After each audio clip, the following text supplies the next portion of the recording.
La gloire, la grâce du Seigneur soit avec chacun d'entre vous ce soir, au moment où à nouveau nous allons ouvrir ensemble la parole de Dieu.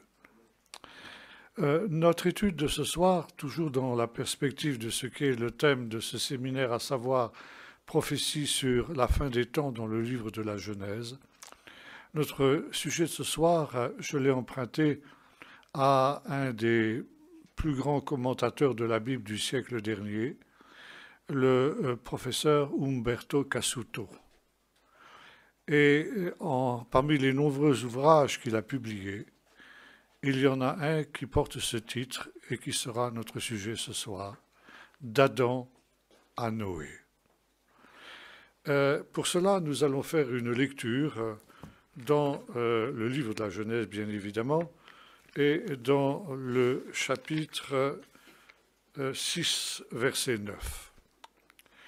Et dans ce chapitre, pour la troisième fois, depuis le début de notre réflexion sur le livre de la Genèse, nous trouvons cette allusion à cette notion si importante que nous avons étudiée ensemble ce matin, les générations, ou plus exactement les engendrements, en hébreu les toldot, qui, comme nous l'avons vu, peut aussi se traduire par une histoire.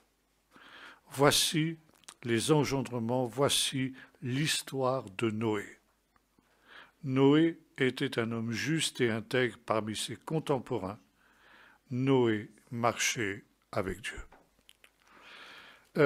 Ce texte est un texte important parce qu'il intervient après toute une série aussi de généalogies sur lesquelles nous passons parce que nous n'avons pas le temps d'entrer dans tous les détails, mais où nous trouvons ce que nous pourrions appeler Adam après la chute.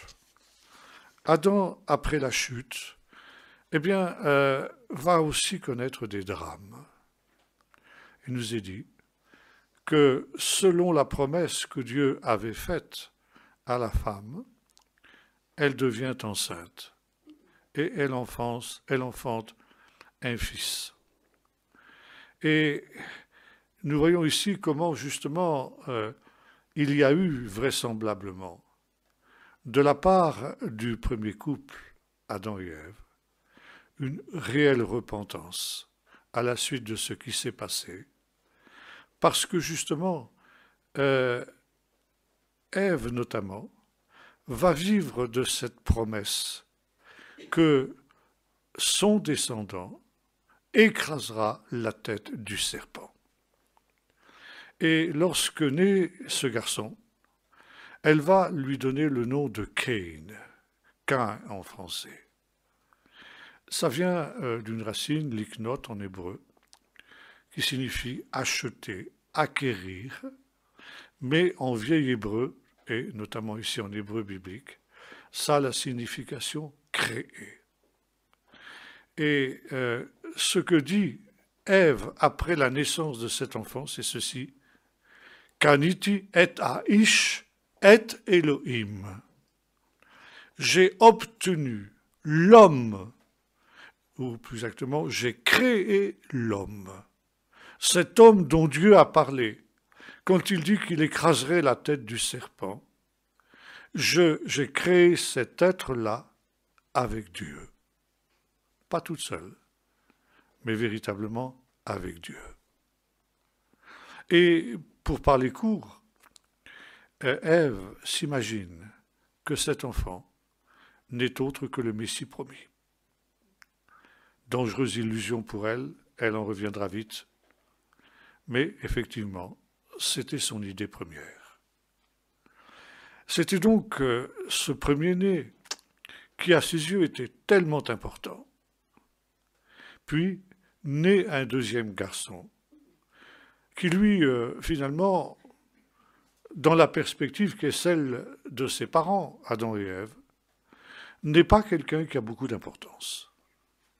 Alors, on va le nommer Hevel, Abel en français. Hevel, ça veut dire rien. néant, quelque chose de vain, quelque chose de sans importance. Hevel, Hevelin, vous retrouvez ça par exemple dans le livre de l'Ecclésiaste. Vanité des vanités, dit l'Ecclésiaste, tout est vanité. Hevel, c'est précisément ce garçon qui n'est que vanité, qui n'a aucune importance par rapport à son frère Caïn, qui lui est celui que le Seigneur a choisi pour écraser la tête du serpent. La Bible nous dit que ces enfants grandissent. Et selon la malédiction que Dieu avait donnée à l'homme, être obligé de gagner son pain à la sueur de son front, eh bien, ces deux garçons vont exercer ce que pourrait appeler une profession, si tant est qu'à cette époque, on puisse déjà parler de profession. Et il nous est dit que Caïn devint agriculteur, tandis que son frère Abel, était un berger. C'est intéressant de noter que dans toute la Bible, et non seulement dans toute la Bible, mais dans toute l'histoire du Moyen-Orient jusqu'à nos jours, il y a toujours eu une opposition, un antagonisme entre les agriculteurs et les bergers. Les bergers, il ne faut pas évidemment imaginer les bergers comme ceux qu'il a pu y avoir dans nos régions. Et nous imaginer que, par exemple, quand nous lisons le psaume 23, les gras pâturages du désert dont parle David étaient semblables aux prairies de Normandie ou bien de Suisse. Les gras pâturages du désert, c'est une touffe d'herbe tous les 50 mètres. C'est-à-dire que la profession de berger est associée avec l'existence du désert. Désert qui est finalement, nous l'avons vu, une malédiction de Dieu. Le péché rend le pays fertile désert. Et l'Éden, à cause du péché de l'homme, est devenu un désert. Bon. Il y a plusieurs mots en hébreu pour désigner le désert. Et le mot qui est le plus souvent employé dans la Bible, c'est le mot midbar. Midbar, ça n'est pas à proprement parler un désert. C'est une région où il ne pleut pas suffisamment pour que l'on puisse pratiquer l'agriculture, mais où il pleut néanmoins suffisamment pour qu'on puisse élever du petit bétail, c'est-à-dire des chèvres et des moutons. Et ces chèvres et ces moutons, eh bien, vont devoir évidemment migrer au rythme justement des pluies et de l'assèchement éventuel des pluies l'été. Donc, les bergers sont par la force des choses des nomades, des gens qui se déplacent pour aller de lieu en lieu.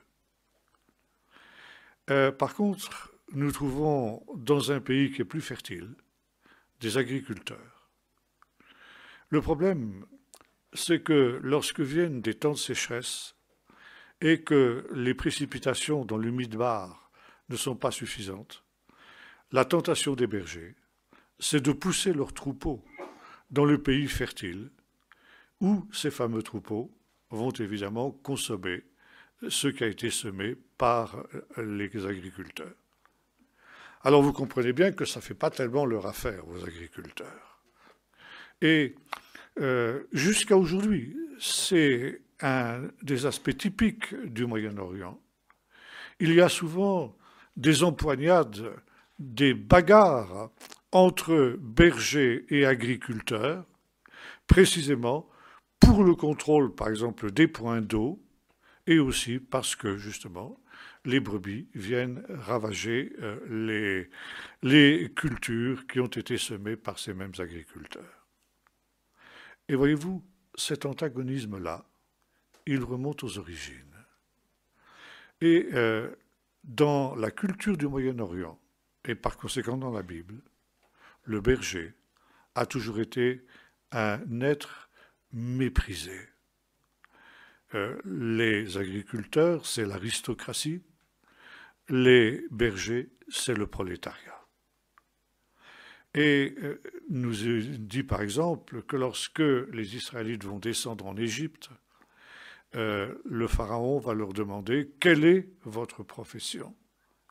Et Joseph a recommandé à ses frères de dire « Tes serviteurs sont bergers depuis leur jeunesse, car les bergers sont en abomination aux Égyptiens. » Et par conséquent, eh bien, le Pharaon ne permettra pas que vous veniez vous installer au milieu des populations égyptiennes, ce qui est une volonté de Dieu, pour que le peuple d'Israël ne soit pas contaminé par l'idolâtrie des Égyptiens. C'est aussi quelque chose que nous retrouvons quand nous lisons le psaume 23. Psaume 23 qui, pour nous, donne une affirmation qui nous semble absolument banale. L'Éternel est mon berger. Pour un oriental, c'est tout simplement scandaleux. Les bergers sont méprisés, les bergers sont rejetés.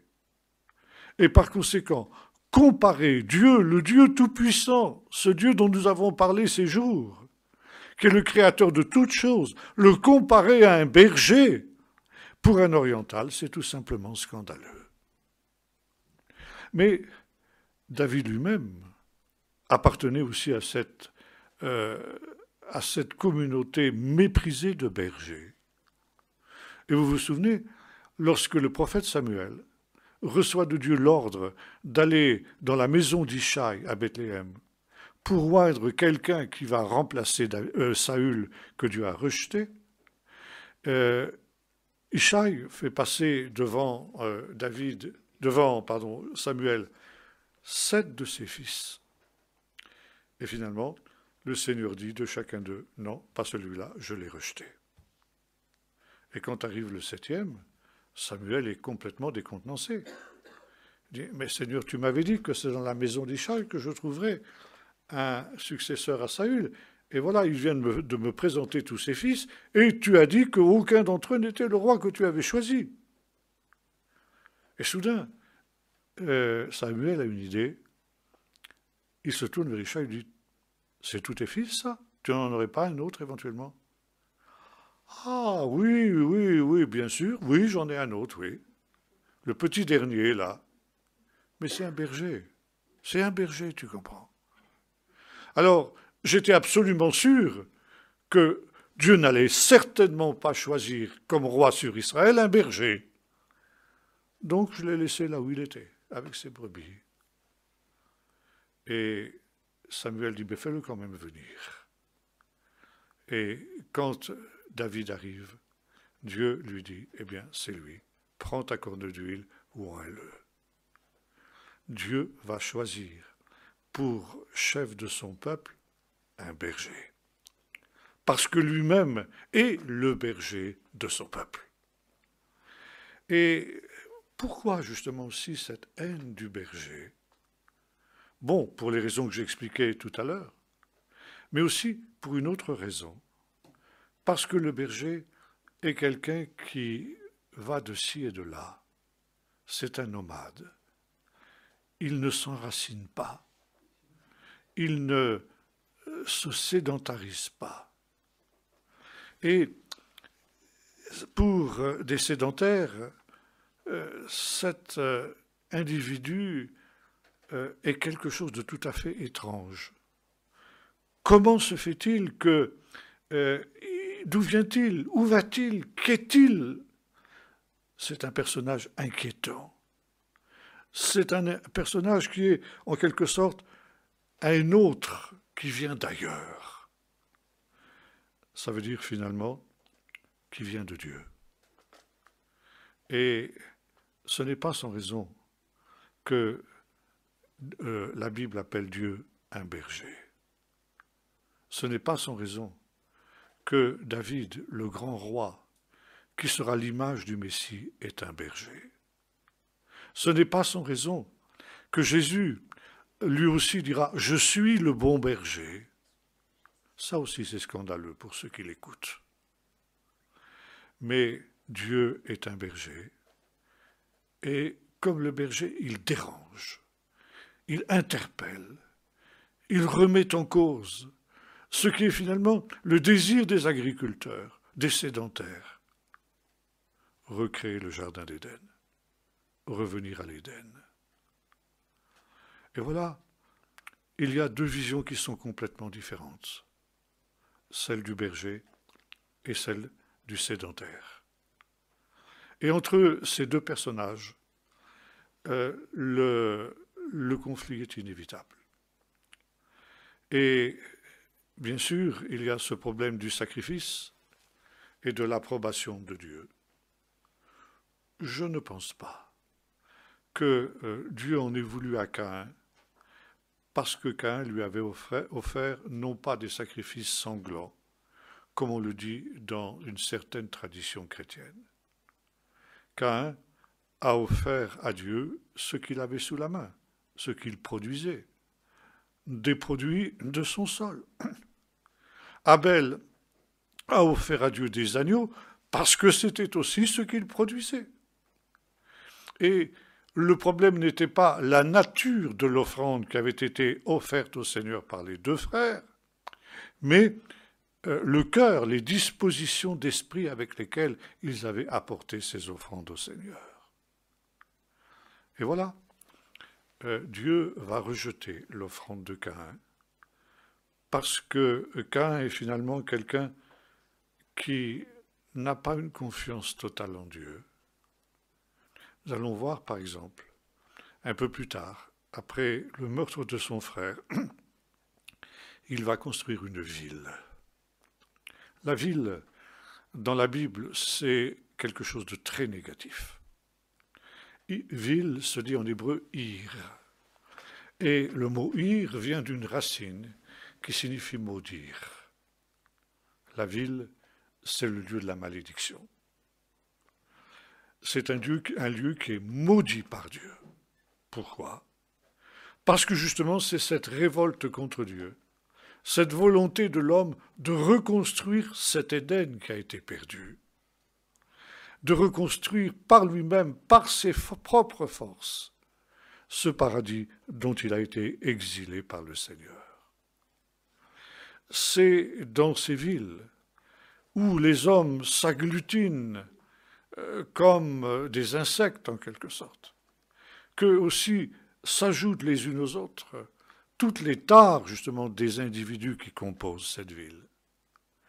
C'est dans les villes qu'on voit l'explosion du péché, beaucoup plus que dans les campagnes. Nous avons vu hier ce que nous dit le psalmiste, les cieux racontent la gloire de Dieu. Mais on pourrait ajouter, et le béton raconte la gloire de l'homme. Et voyez-vous, là on est dans deux visions totalement différentes. Abel était un homme de la campagne, Caïn était un homme des villes. Parler de ville à l'époque de Caïn, c'est pratiquement assez comique, parce qu'on est très loin de nos grandes mégapoles modernes, Tokyo, Mexico, New York et d'autres. Mais ce sont, à notre échelle moderne, ça n'était que de petits villages, de quelques centaines, au mieux de quelques milliers d'habitants. Mais c'était déjà le prototype, c'était déjà le point de départ de cette évolution qui allait faire en sorte que l'humanité, justement, aussi choisisse de vivre dans des villes. Jusqu'en 1945, après la Deuxième Guerre mondiale, 80%, 75%, je pense, de l'humanité vivait à la campagne. Aujourd'hui, la proportion est inversée. 75% de l'humanité vit dans des villes. La ville, ça n'est pas ce que Dieu a voulu. Et pourtant, eh bien, l'histoire de l'humanité, qui a commencé dans un jardin, le jardin d'Éden, va s'achever dans une ville, la Nouvelle Jérusalem. Ça veut dire que l'homme a voulu, dans cet esprit de révolte essayer de reconstruire par lui-même justement ce paradis perdu. Et Dieu, nous aurons l'occasion d'en parler avec Babel. Babel, la confusion en hébreu. Dieu va confondre l'intention des constructeurs de cette ville. Et finalement, il va rendre caduc, nul leur projet. Mais Dieu dit, bon, vous voulez une ville? Très bien. Cette ville, c'est moi qui vous la donnerai et c'est moi qui la construirai. Et voyez-vous ici, c'est une notion extrêmement importante parce que les drames provoqués, comme l'avons dit ce matin, par l'infidélité et les souffrances des hommes, sont en fait repris, récupérés par la navette du divin tisserand pour faire ce tapis merveilleux que nous avons évoqué ce matin. Même la révolte de l'homme sert mystérieusement au plan de Dieu. Et Paul nous dira que Dieu a créé certains hommes pour être des vases d'honneur, mais d'autres aussi pour être un usage vil, des vases d'un usage vil, c'est-à-dire des méchants. Et dans le plan de Dieu, pour accomplir son œuvre, il a besoin aussi des vases d'un usage vil, c'est-à-dire il a besoin des méchants. Alors, ça ne veut pas dire que Dieu va forcément approuver les méchants, ça c'est une autre chose, mais Dieu va utiliser jusqu'à leur révolte pour manifester justement ce qu'est son plan. Caïn, donc, ne supporte plus son frère, qui est justement une véritable réprimande quant à son attitude vis-à-vis de Dieu. Abel est approuvé de Dieu parce que lui, justement, se confie entièrement dans la miséricorde de Dieu. Il sait qu'il est en exil, il sait qu'il est dans le désert, mais il fait confiance à Dieu, comme on dit ce matin, pour que Dieu conduise vers ce qu'il a promis, vers un nouvel Éden où la justice habitera. Alors il supporte pour l'heure la souffrance qu'est cette errance dans le désert. Caïn, au contraire, cherche à s'en affranchir. Et le drame éclate, c'est le premier meurtre.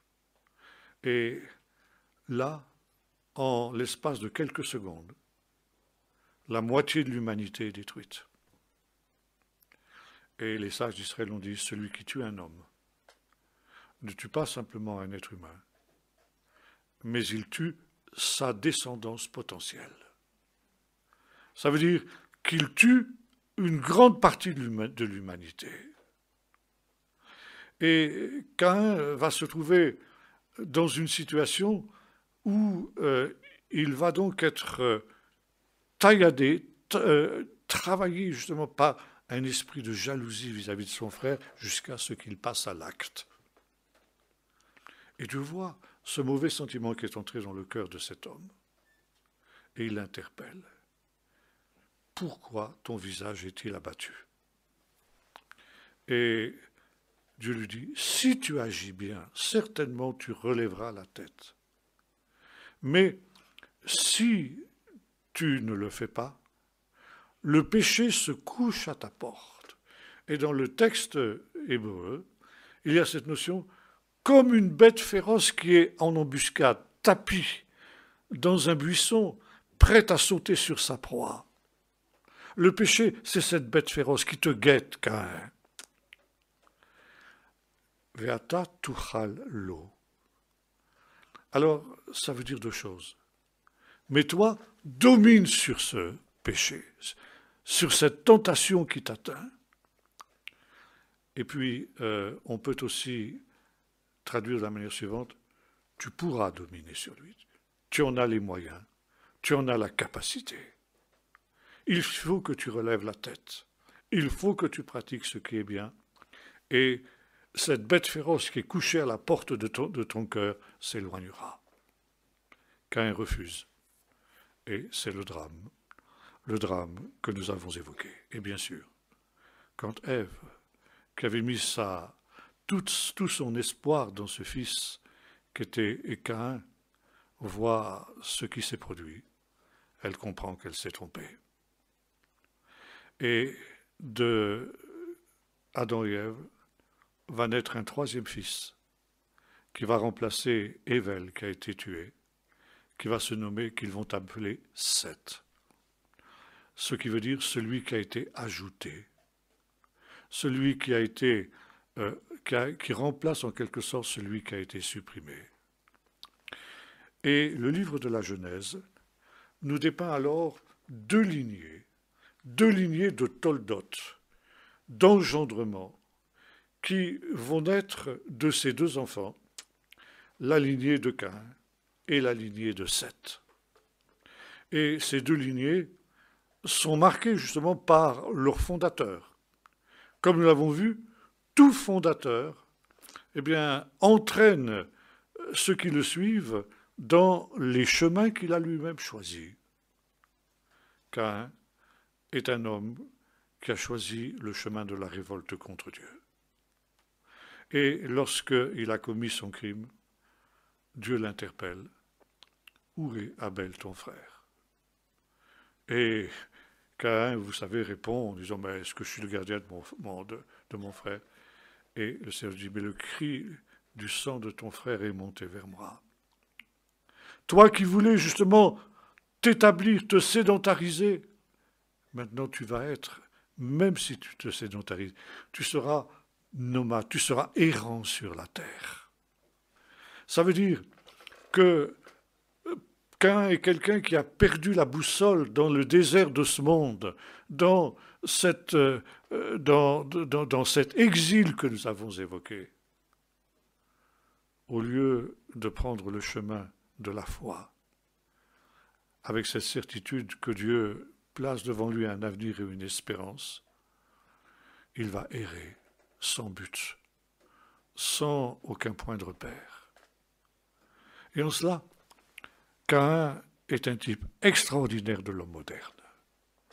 Il remonte aux origines des temps, mais il typifie mieux que n'importe quel autre personnage biblique ce qu'est l'homme moderne. L'homme qui s'est révolté contre Dieu, l'homme qui veut construire lui-même son propre paradis par sa technique, par sa science, par ses capacités, celui qui, grâce à ses capacités qui sont les siennes, se prend pour Dieu, mais qui finalement, alors qu'il réussit des réalisations absolument extraordinaires, qu'il construit des villes, qu'il construit, nous allons voir ses descendants qui vont créer l'industrie, la métallurgie, la musique, et aussi toutes sortes de déviations dans le péché, la polygamie, avec un descendant de Caïn, Lémech, qui va être le premier à prendre deux femmes. Donc la décadence aussi sur le plan des mœurs, qui est aussi une des marques typiques de notre temps, et surtout qui va être un homme profondément angoissé, parce qu'il a perdu tout point de repère. L'homme moderne est un errant. Il ne sait d'où il vient, il ne sait où il va. Il ne cherche d'ailleurs même pas à le savoir. Il se contente de jouir du temps présent, du moment qui passe. Plus tard, Paul caractérisera cette mentalité de cet homme qui, à l'instar de Caïn, est errant sur la terre. Mangeons et buvons, car demain nous mourrons. Tout ce que tu peux espérer, c'est de profiter de cette vie. Il n'y a rien après cette vie. Tout est fini, c'est la mort. Et le premier couple a déjà été affronté à la mort en la personne d'Abel. La mort, maintenant, ils savent ce que c'est. La mort, finalement, c'est quoi? C'est le paroxysme de l'exil. La mort, c'est la séparation d'avec Dieu. Par conséquent, c'est vraiment le comble de l'exil. Et à l'inverse, la résurrection, eh bien, c'est la fin de l'exil. C'est le retour, justement, dans la présence de Dieu. Caïn est quelqu'un qui va être justement marqué par cette absence de point de repère, qui est typique justement de notre monde moderne. Et pour essayer de vaincre son angoisse, pour essayer de donner quelque sens à sa vie, eh bien, cet homme, cette lignée de Caïn, invente la technique. Et ça, nous l'avons vu il y a un instant. D'abord, Caïn est le premier bâtisseur d'une ville. Bâtir une ville, ça implique des moyens techniques qui peuvent sembler primitifs, qui ne le sont d'ailleurs peut-être pas autant qu'on ne le pense. Et dernièrement, on a fait en Égypte des découvertes absolument qui interpellent. Vous savez, on a toujours tendance à considérer les anciens comme des espèces de demeurés plutôt bêtes, et il ne faut pas les prendre pour des imbéciles, les anciens. À l'époque des pyramides en Égypte, l'Ancien Empire, on a trouvé des documents qui datent de cette époque, avec des schémas qui ont complètement interpellé les archéologues. On avait l'impression d'une installation électrique. Et les archéologues se posent la question, est-ce que les anciens Égyptiens n'auraient pas déjà découvert l'électricité? On hésite à répondre à cette question d'une manière positive, parce que ça nous paraît tellement énorme, nous qui nous glorifions de notre science et de notre technologie, penser que nos ancêtres auraient pu avoir des connaissances de ce type-là. Alors, notre premier instinct, c'est de le rejeter. Bon, je laisse le débat ouvert, mais en ce moment, il est discuté justement par des spécialistes. En tout cas, donc, Caïn construit une ville. Une ville dans laquelle il se met à l'abri. Peut-être aussi cherche-t-il, d'une certaine manière, par ce moyen-là, comme l'a montré Victor Hugo, à fuir la colère de Dieu. Un de ses descendants, Tuval-Caïn, va inventer la métallurgie. Un autre, nous l'avons vu, la musique. Par conséquent, on a l'impression d'un progrès. Et aujourd'hui, le progressisme, c'est, on pourrait dire, la religion moderne, la religion actuelle. C'est tout à fait étonnant d'ailleurs parce que cette religion du progrès qui est née avec justement l'essor des sciences et des techniques à partir du XVIIIe siècle a donné lieu à cette idéologie par le progrès technique et scientifique. L'homme va pouvoir s'égaler à Dieu. Cette idéologie du progrès a subi évidemment de graves remises en question, notamment après les 2 guerres mondiales. Parce que l'on considérait qu'avec le progrès technique, il y aurait aussi un progrès spirituel et moral. Et on a été obligé de se rendre compte que s'il y avait indiscutablement un progrès scientifique et technique, il n'y avait pas de progrès moral qui suivait. C'était même l'inverse. Et nous arrivons aujourd'hui à un stade, le dernier stade de cette évolution, où, de fait, l'homme a réussi à créer une sorte de paradis terrestre, où nous vivons dans un confort qui n'a jamais été égalé à aucune autre période de l'histoire. Nous vivons dans un paradis matériel, mais dans un enfer spirituel. Et c'est exactement ce qui va se passer aussi entre Adam et Noé. Entre Adam et Noé, il y a une succession de 10 générations. Ça fait partie aussi d'une espèce de mathématique biblique qui est basée aussi sur la symbolique des chiffres. Et 10 est un chiffre, ou plutôt un nombre, pardon. Merci, ma professeure de mathématiques. C'est un nombre qui a une signification négative. c'est le nombre de l'épreuve, de la difficulté, les 10 plaies d'Égypte, les 10 jours de la tribulation de l'église de Thyatire, etc. Il y a de nombreux exemples où le chiffre 10, le nombre 10, a une signification négative. Et ce que veut nous dire symboliquement l'auteur de la Genèse est ceci. Au début de la Genèse, on part d'un état qui est celui de la perfection. Dans ce monde merveilleux qui est sorti des mains du Créateur, il n'y a pas aucune trace de mal, aucune trace de souffrance. Tout est harmonieux, tout est parfait. Dieu vit que tout ce qu'il avait créé était très bon. Et quand on arrive à la 10e génération, après Adam, c'est-à-dire la génération de Noé, tout est mauvais. Au début, tout était bon, et tout est mauvais juste à la veille du déluge. Et c'est précisément parce que tout est devenu mauvais que ce monde-là va périr. Et le texte biblique est très clair. La terre était corrompue. Ça veut dire, cette création merveilleuse qui était sortie des mains du Créateur était totalement arrivée à un point de déliquescence, de putréfaction, qui faisait qu'elle ne pouvait plus subsister plus longtemps. Tout est devenu mauvais. Le mal règne partout. Et pourtant, nous avons eu, effectivement, pendant cette période, un progrès technique indiscutable. Et l'archéologie, d'ailleurs, permet de le montrer.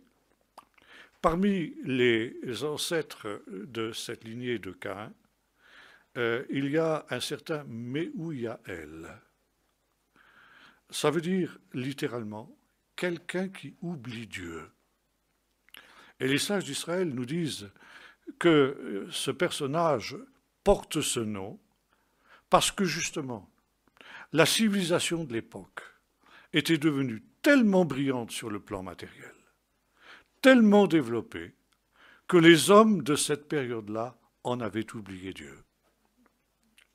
Il a pour descendant un autre personnage qui, lui aussi, va avoir une autre vision des choses. Un homme qui demande la mort. Parce que, justement, en même temps, le monde est tellement dégénéré que, malgré le progrès matériel, la décadence spirituelle et morale fait que ce monde est devenu invivable. Et les hommes de cette génération, nous disent les sages d'Israël, préfèrent la mort plutôt que de continuer à vivre dans des situations de ce type-là. C'est ce que nous dit aussi le livre de l'Apocalypse, que dans les temps de la fin, les hommes souhaiteront la mort, et la mort fuira loin d'eux. Il est intéressant de noter, comme le disait un de mes amis, actuellement, la première cause de mortalité des jeunes de moins de 30 ans, c'est le suicide. Le suicide, pourquoi? Parce que ces jeunes ne supportent plus, justement, d'être ces Caïns errants de ci et de là, sans point de repère, sans avoir aucune espérance, sans avoir la moindre idée de ce d'où ils viennent et ce vers quoi ils vont. Alors ils préfèrent la mort que la vie. Et parmi ces jeunes qui se suicident, et ça c'est peut-être le plus dramatique encore, il y a de jeunes enfants. Des enfants entre 8 et 14 ans qui se suicident. Ça devrait interpeller les adultes. Mais apparemment, ça ne le fait pas. Voyez-vous, ce qui est arrivé au Père est une prophétie de ce qui arrivera dans les temps de la fin. Et ce n'est pas sans raison que Jésus a pris l'exemple de la génération de Noé pour dire « ce qui arriva au temps de Noé arrivera aussi au temps du Fils de l'homme ».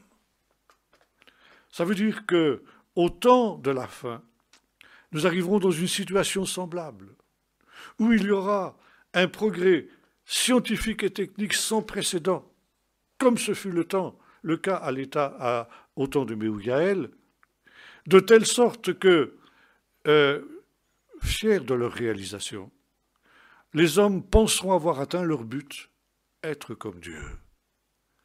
Par conséquent, ils voudront se passer de Dieu, ils voudront oublier Dieu. Et évidemment, vous l'avez compris, toute allusion à des événements actuels ne serait qu'une pure coïncidence. Et en même temps, donc ici, un déclin spirituel et moral sans aucun précédent. Dieu voit cette situation qui va en se dégradant au fur et à mesure que les générations passent. Et Dieu va tenter d'intervenir pour essayer d'enrayer, d'endiguer cette dégringolade qui est celle de l'humanité au commencement. Il va le faire d'abord en suscitant un prophète. Le prophétisme naît à cette période-là.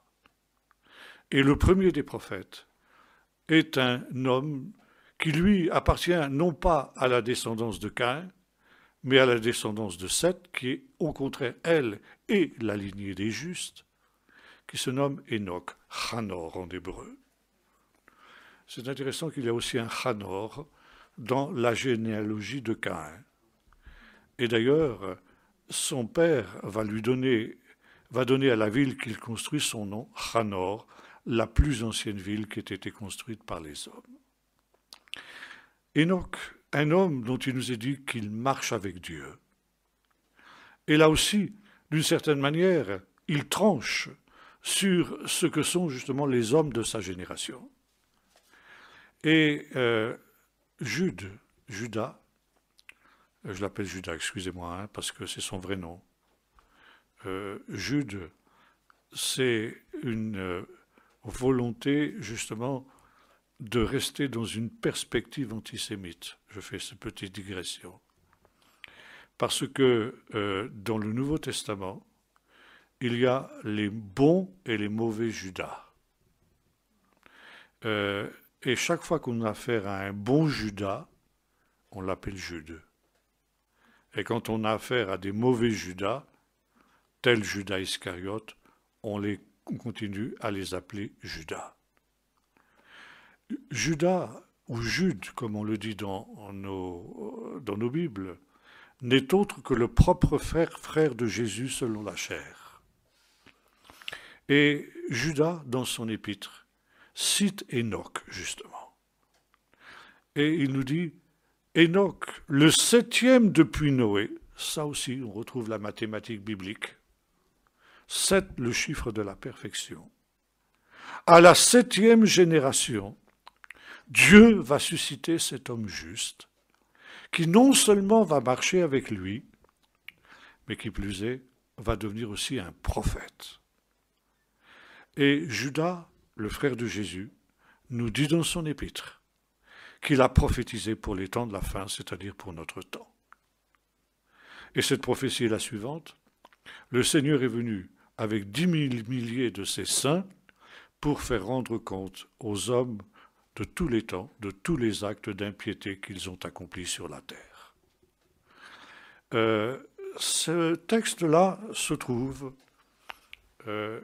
dans un livre, ou des livres très exactement, qui datent d'un petit siècle avant le Nouveau Testament, avant Jésus, et que l'on appelle justement la littérature d'Enoch.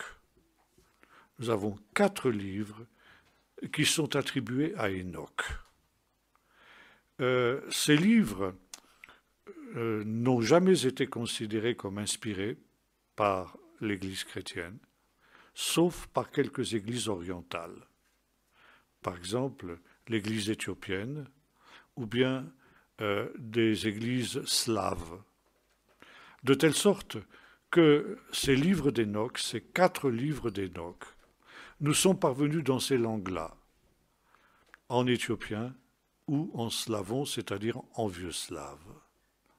Parce que pour ces églises-là, pour ces chrétiens, ces livres d'Enoch étaient inspirés, et ils l'étaient, parce que de fait, l'apôtre Judas, les cite quelques textes qui sont tirés de ces livres d'Enoch. L'Église, dans son ensemble, dans sa grande majorité, a rejeté ces conclusions-là, et à mon sens, avec raison. Néanmoins, comme le disait un grand spécialiste de ces questions, avec lesquels j'ai eu l'occasion de m'entretenir justement au sujet de ces livres, eh bien, les livres d'Enoch, qui sont en réalité des fictions, ils n'ont jamais été écrits par Enoch lui-même. Mais il est possible que l'auteur du livre d'Enoch, qui s'est fait passer pour Enoch, en ce sens il était un faussaire, et c'est pourquoi nous ne pouvons pas considérer ces livres-là comme inspirés, parce qu'ils ont été écrits par des faussaires. Mais il est possible que ce personnage d'Enoch, qui se faisait passer pour Enoch, ait conservé des traditions qui remontent aux origines de l'humanité. Et notamment, on trouve dans un de ces livres d'Enoch une mention de ce à quoi nous faisions allusion ce matin. Je vais essayer de retrouver la citation exacte, voilà.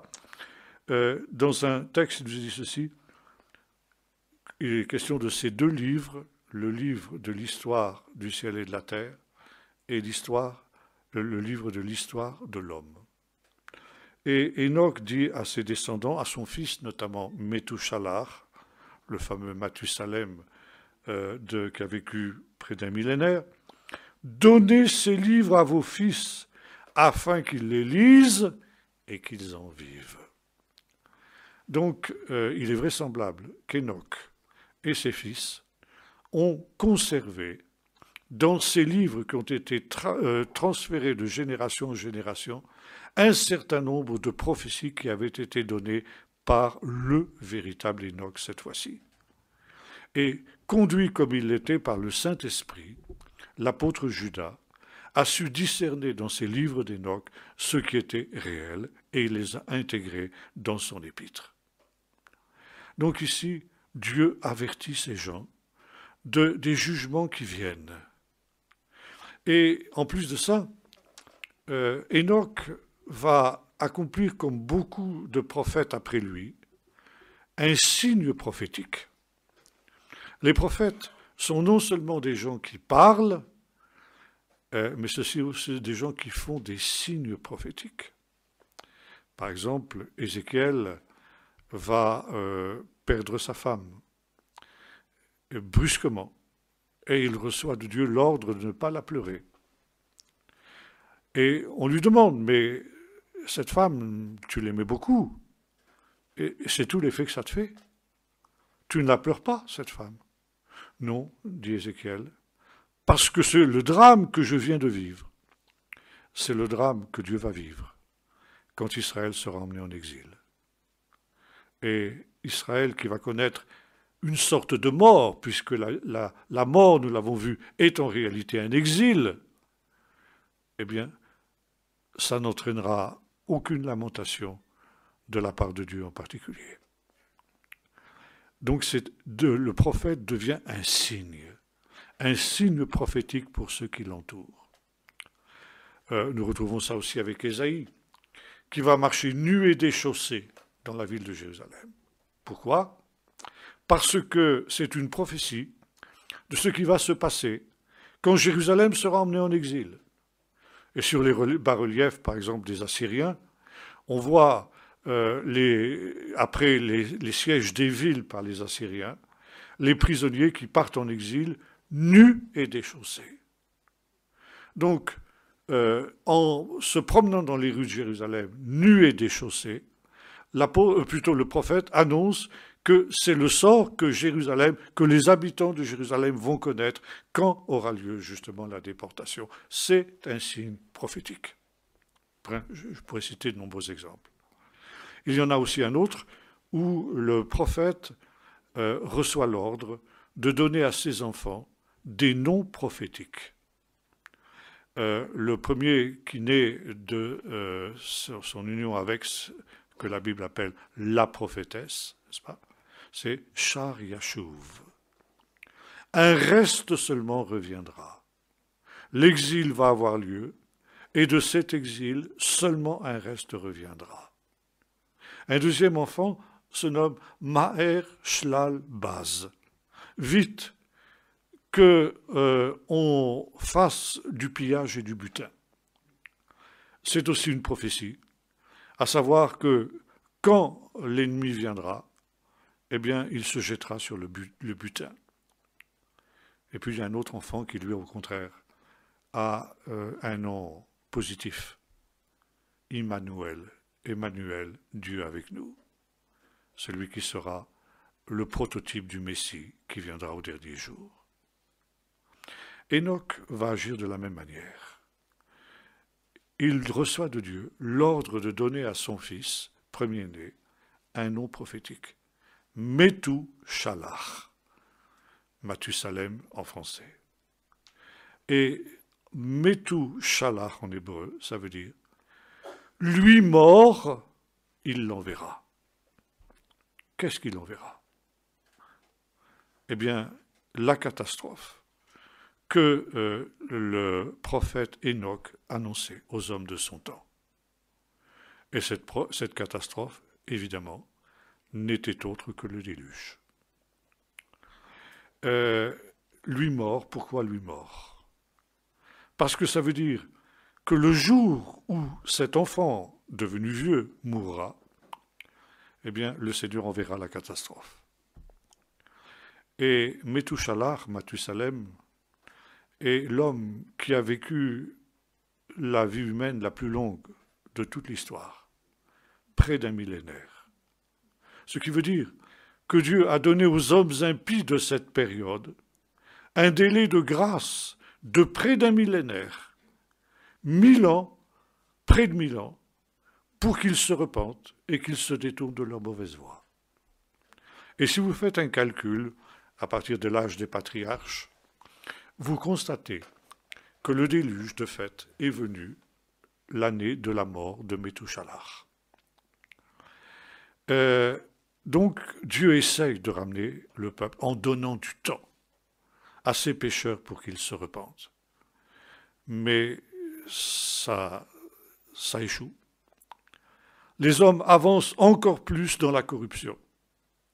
Alors Dieu va tenter une ultime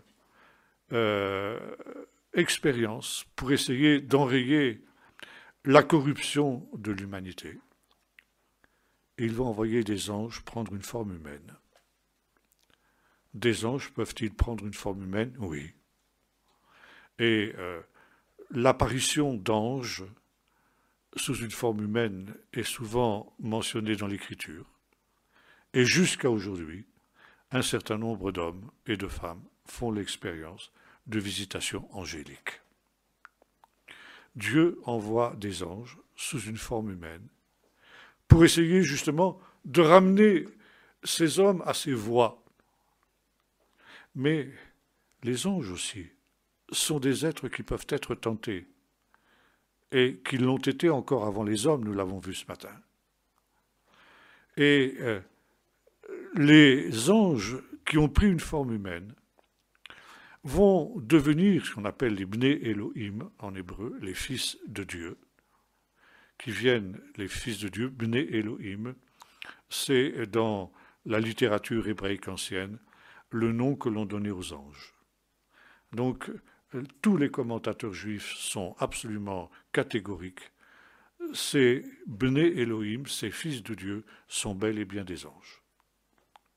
Et ils vont se laisser séduire par les femmes, et il va y avoir des unions contre nature qui vont avoir lieu entre ces anges, qui vont être donc des anges déchus, et les femmes, et vont naître, à ce moment-là, des êtres monstrueux, que la Bible appelle des Niphilim.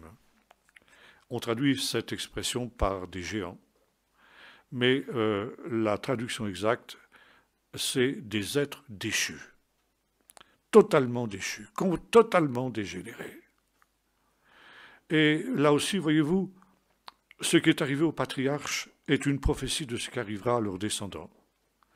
Parce qu'aujourd'hui, avec les manipulations génétiques que l'on essaye de réaliser dans toutes sortes de laboratoires, en essayant de manipuler le génome humain, comme disait un de mes amis qui travaille beaucoup là-dessus, il me disait, on joue les apprentis sorciers. Parce que ce n'est pas parce qu'on éliminera un gène qu'on ajoutera un autre, y compris d'ailleurs. On veut essayer d'introduire dans le génome humain des gènes qui viennent de certains animaux et vice-versa, d'introduire dans le génome de certains animaux des gènes humains, eh bien nous retrouvons exactement ce que nous dit ici la Bible. On va créer des monstres. Et ces monstres, au lieu d'être ceux qui vont ramener justement l'humanité dans les voies de Dieu, ils vont accélérer encore la décadence de cette humanité ancienne. Et au bout de la 10e génération, eh bien, Dieu dit, il n'y a rien à faire. Et l'humanité va mettre le comble à sa déchéance. Comme le disent les premiers versets du chapitre 7 que nous avons lu, du chapitre 6 que nous avons lu tout à l'heure.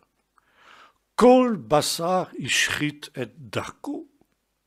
Alors on traduit de la manière suivante. Dieu vit que chaque chair avait corrompu sa voie, ou si vous voulez, sa conduite. Et ça, les sages d'Israël nous expliquent que c'est un euphémisme. Pour dire que chaque être vivant, y compris les animaux, qui de ce fait vont connaître aussi le même sort que les hommes, le jugement de Dieu, avaient abandonné leur conduite sexuelle normale pour adopter une conduite sexuelle anormale, c'est-à-dire l'homosexualité. Quel est le péché qui va entraîner la destruction du monde ancien? C'est le péché d'homosexualité. Et les sages d'Israël nous disent que ce péché est le dernier stade avant le jugement de Dieu. Ça fait partie de ce qu'on appelle en hébreu les toévot, les infamies, les abominations. Un chapitre entier du Lévitique est consacré à ces choses-là. Tous les désordres dans le domaine sexuel auquel on peut rêver sont condamnés en tant que toévot, infamie, abomination. Dans ce chapitre, c'est 26, si ma mémoire est bonne, ou 23 du Lévitique. Et il nous est dit, un homme n'aura pas de relation sexuelle, ne découvrira pas la nudité. Découvrir la nudité en hébreu, ça veut dire avoir des relations sexuelles avec cette personne. Un homme ne découvrira pas la nudité de sa mère, la nudité de son père, nous verrons que c'est ce qui se passera aussi avec Noé, de sa sœur, bref, tous les incestes. Un homme ne couchera pas avec une bête comme on couche avec une femme. Et finalement, un homme ne couchera pas avec un homme. Là aussi, c'est la condamnation de l'homosexualité. Quand nous lisons ce que Paul nous dit dans le premier chapitre de l'Épître aux Romains, nous retrouvons aussi la même réalité. Paul nous montre cette décadence de l'humanité, qui est le parallèle de ce qui s'est passé dans le monde ancien, parce que, comme l'a dit Jésus, ce qui arriva au temps de Noé et au temps de Lot, péché d'homosexualité aussi, se retrouvera au temps de la venue du Fils de l'homme. Et Paul nous montre que, parce que les hommes ont pratiqué l'idolâtrie, parce que, se vantant sages, ils sont devenus d'êtres fous, eh bien Dieu les a livrés à leur sens réprouvé, pour qu'ils commettent les choses les plus abominables. Et Paul évoque cette longue décadence de l'humanité dans le domaine moral, ce qui montre bien que s'il est vrai qu'il y a un progrès technique, il n'y a pas un progrès moral, il y a une décadence morale. Et Paul nous montre que le dernier stade de cette décadence, c'est l'homosexualité. L'homosexualité non seulement tolérée, mais prônée, voulue. Il y a dans le mot qu'emploie Paul la racine qui signifie enseigner. Et Paul nous dit ceci, bien que les hommes connaissent le juste jugement de Dieu sur ceux qui commettent de telles choses. Non seulement ils les font, alors on traduit par « ils approuvent ceux qui les font », mais le terme grec est beaucoup plus fort encore. Ils enseignent de le faire. Là aussi, toute allusion à des événements actuels ne serait que pure coïncidence. On parle de la théorie du genre. Qu'est-ce que c'est que la théorie du genre? Sinon justement d'enseigner aux enfants dès leur plus jeune âge à pratiquer justement ces abominations contre nature. Et comme le disait David Wilkerson, en cela, nous sommes devenus pires que Sodome. Et quand on arrive à ce stade, le jugement de Dieu est inévitable. Là aussi, toute allusion à des événements actuels ne serait que pure coïncidence. Et Paul nous dit non seulement le jugement devient inévitable, mais le fait d'être livré à ces choses. Et nous voyons aujourd'hui à table plusieurs échanger là, pendant un de nos repas, en évoquant le fait que quelqu'un disait « à la télévision, on n'entend plus parler que de ça ». C'est la promotion de l'homosexualité. Tout est une occasion pour faire la promotion de l'homosexualité. C'est ce que Paul a annoncé comme étant le grand signe de la fin. Et Paul nous dit, Dieu les a livrés. C'est le début du jugement de Dieu. Le jugement de Dieu est déjà commencé. Voyez-vous, c'est un universitaire israélien, professeur Heskel Kaufman, qui a écrit un livre qui s'appelle « Histoire de la religion d'Israël » et qui note dans ce livre ceci, la grande différence entre les religions païennes et le judéo-christianisme, c'est que toutes les religions païennes, sans exception, considèrent l'homosexualité comme quelque chose de normal. Et si vous prenez par exemple les codes anciens, le code de Hammurabi qui se trouve au Louvre, mais aussi les lois de Deshnuna, d'Apidishtar, d'autres lieux semblables, ces codes juridiques anciens font un statut juridique pour les homosexuels des deux sexes. Et, disait le professeur Kaufmann, le judéo-christianisme, le judaïsme, la Bible, est le premier livre de l'histoire humaine qui déclare que l'homosexualité, c'est une toéva, une abomination. Et il disait ceci, le jour où le judéo-christianisme aura admis l'homosexualité, il n'y aura plus de judéo-christianisme. Le judéo-christianisme se sera autodétruit parce qu'il ne repose essentiellement que sur cette base-là. Et aujourd'hui, c'est le combat essentiel de l'Église. Est-ce que, oui ou non, nous allons nous laisser persuader, comme le veulent les autorités publiques, de pratiquer ou d'accepter l'homosexualité, ou bien est-ce que nous allons dire non? Avec tout ce que cela impliquera, c'est vrai, il y aura un prix à payer si nous disons non. Mais c'est l'enjeu de la survie du christianisme aujourd'hui. Je termine. Dieu voit cette situation dramatique. Et il dit, c'est plus possible. Là, eh bien, j'exterminerai l'homme. Comme je vous ai dit tout à l'heure, tout a commencé dans un monde qui était parfait, et là, un monde qui est entièrement corrompu. Et je dis, j'effacerai l'homme, que j'ai créé, l'homme et les animaux, parce que les animaux aussi se sont mis à pratiquer l'homosexualité à cette période-là. Et il nous est dit, mais Dieu vit un homme, un seul, Noé, qui avait un autre esprit. Noé, nous l'avons vu tout à l'heure, était un homme juste dans sa génération. Noé, c'est l'anti-Adam.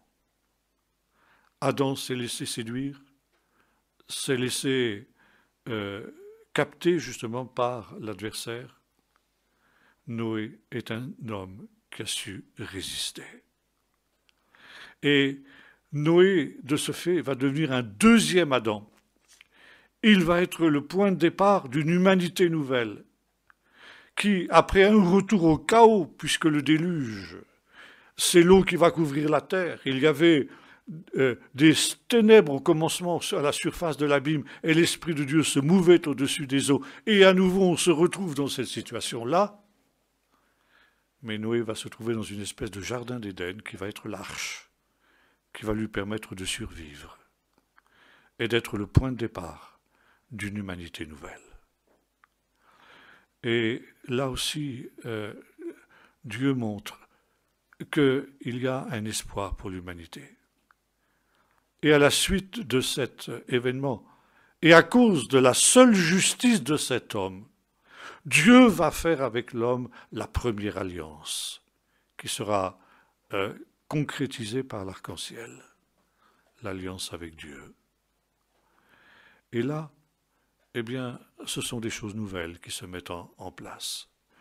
Je terminerai tout simplement en évoquant ces choses nouvelles. En Mésopotamie, il y a des endroits que les anciens appelaient Tel et Boubou. Tel, c'est les ruines d'une ville. Tel, c'est une ville en ruine. Et Boubou, qui date d'avant le déluge. Et les anciens se souvenaient qu'il y avait des villes dont on pouvait encore voir les vestiges. Comme le dira l'apôtre Pierre, ce drame a été un avertissement pour les hommes de toutes les générations qu'on ne se moque pas de Dieu et qu'on ne pratique pas sans qu'il y en ait des conséquences graves, ce qui sont des abominations aux yeux de Dieu. Et cette expression, Tel Aboubou, ça veut dire aussi non seulement une ville qui date d'avant le déluge, mais une ville aussi, que finalement, au temps de la fin, sera reconstruite. Et les anciens avaient cette espérance que de cette catastrophe qui devait s'abattre au début et qui s'abattra à la fin, non plus sous la forme d'un déluge d'eau, mais d'un déluge de feu, quelque chose de nouveau allait renaître. Et c'est très intéressant de noter que le texte biblique nous dit ceci: ils rebâtiront sur des ruines anciennes, ils restaureront des villes dévastées depuis longtemps. Et ce verset a été quelque chose d'important aussi pour les premiers sionistes.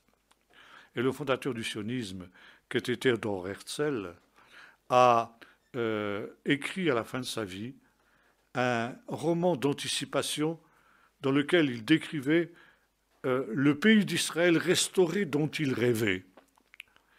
Il a écrit ce livre en allemand, et ce livre porte donc en allemand le titre suivant, Ad Neuland, ce qui se traduit par pays ancien et nouveau.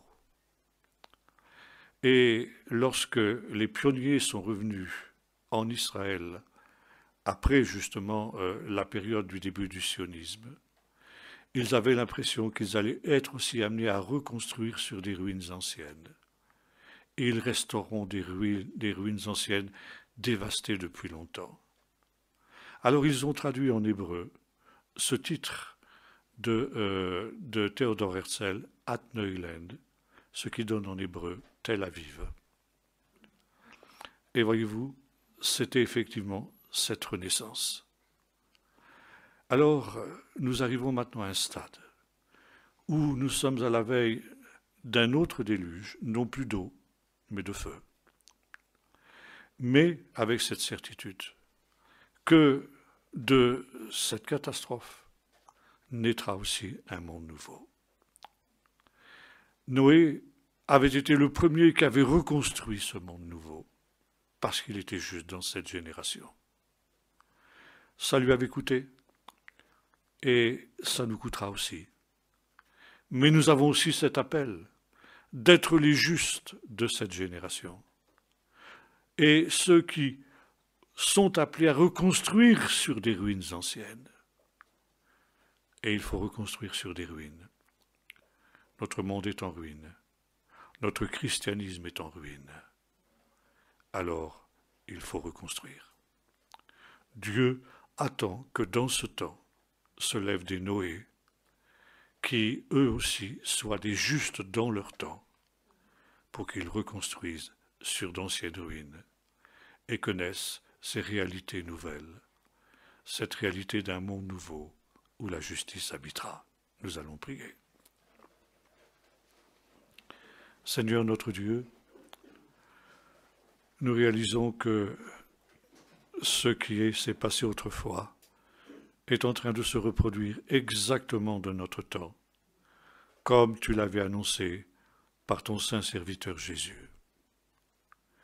Seigneur, tu nous rappelles aussi par tes apôtres que si le monde ancien périt par l'eau, le monde actuel est réservé pour un déluge de feu. Seigneur, nous sommes tristes de voir la corruption de cette génération. Cette corruption sans aucun précédent, qui va même encore plus loin que la corruption de ces générations que nous avons évoquées. Et Seigneur, nous réalisons que tu as des raisons d'être irrité contre cette génération. Tu vois aussi, Seigneur, que souvent nos églises aussi sont marquées par cet esprit de corruption qui est celui qui marque notre monde. Et voilà, Seigneur, que tu avais trouvé en son temps un homme qui était juste dans sa génération. Et Seigneur, tu nous rappelles ce soir que tu nous appelles, nous aussi, à être les Noé de cette génération, ceux qui se lèvent pour dire non et pour construire, non pas une arche, comme l'avait fait Noé, mais construire sur d'anciennes ruines, des villes dévastées depuis longtemps. Reconstruire, non pas matériellement, mais spirituellement, des endroits où des hommes et des femmes qui sont marqués par cette errance de Caïn, par ce goût, cet attrait pour la mort, par ce désespoir, cette angoisse qui va de pair avec le progrès de notre temps, puissent retrouver des points de repère véritables. Donne-nous, Seigneur, comme Enoch et comme son fils Métouchalach, d'être aussi pour ces gens-là des signes prophétiques dans notre temps, comme l'ont été les prophètes d'autrefois. Et qu'ainsi, Seigneur, notre vie puisse être aussi un message prophétique adressé aux hommes de ce temps. Nous te le demandons au nom de Jésus. Amen.